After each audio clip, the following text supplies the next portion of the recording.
Good morning. How are you today? Well, this is the second part of the sleigh restoration that we started. And as you can see, we've separated the body of the sleigh from the chassis. And boy, have we found a lot of things.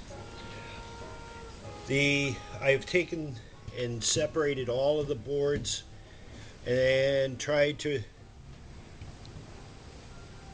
keep all of them in the biggest pieces I could so that we would be able to duplicate all the pieces the way they were originally. That, above all, is the goal.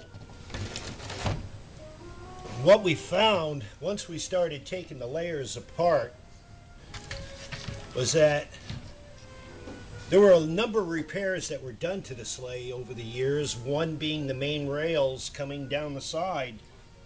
The original was turned in the rear, and that's where it was broken off at some point, and a metal sleeve was laid underneath as a splint to hold it together, and I'm sure it worked for a long time. But we're going to have to take and pull that side apart as well.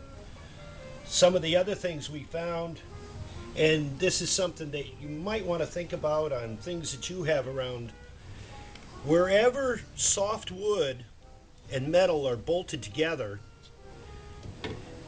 the rust, you may paint and paint and paint, but the rust will actually rot the wood. And that was a major part of why a lot of the joints, like this one here, failed.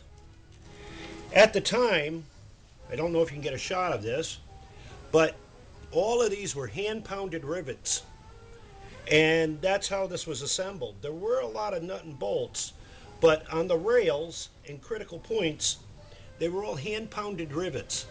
And that's going to be a lot of fun, and we'll do that later on as well.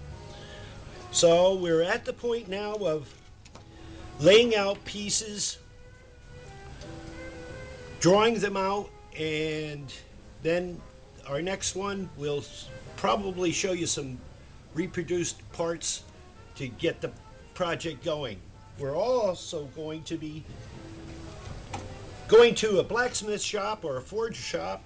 We're not sure who's going to take on the work yet, to make components where the rust has, again, failed at the bolt point. And that's where most of the problem is.